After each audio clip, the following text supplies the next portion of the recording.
creature. I'm burning up!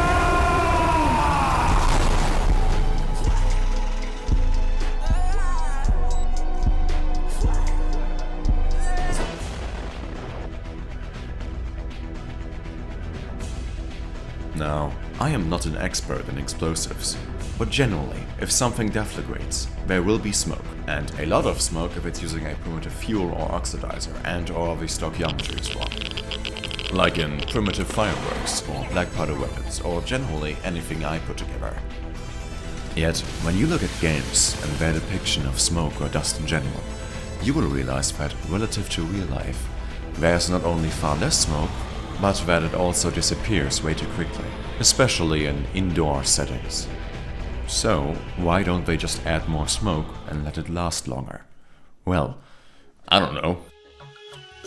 Now, rendering translucency and transparency are things some games still struggle with. But as a base rule, anything which has translucent parts will probably be harder to render.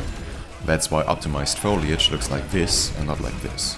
One may have more vertices, but this one will still be worse for performance. Probably. The same thing applies to particles, so guess what? Smoke and fire isn't good for performance, and especially not if it overlaps each other. So you pre-render it so it's one thing, one particle. And this is the solution basically anyone has agreed on nowadays. Just look at Sonic Frontiers. If you really look at it for a second, it just looks like a flat green screen. So what's the solution? How do we implement this explosion and separate it into its components so it looks good?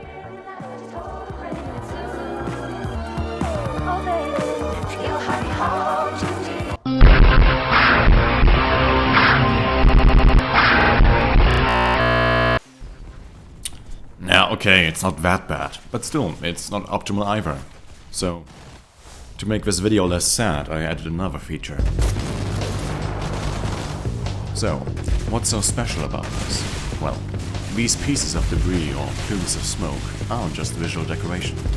They are replicated projectiles with their own physics system, which granted isn't entirely sound yet, but who cares? The point being here that this real in-game shrapnel can actually work like real-life shrapnel, meaning it can kill you.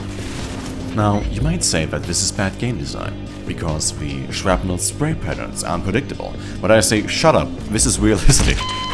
Still, I think the pros outweigh the cons here, because this would also allow you to strategically fire shrapnel into rooms or around corners.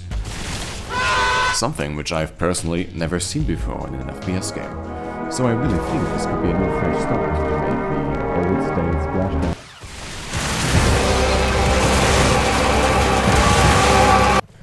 So yeah, this is obviously just a prototype, because currently every surface emits the same shrapnel type, which doesn't make much sense. So in the future I'll probably add other stuff like wood or metal splinters, human bone fragments, you know it will. As for the general direction of this game thing, I'll still have to focus on some general polishing, considering I only just now found out that I never added a check which disables weapon firing during reloads. So, yeah.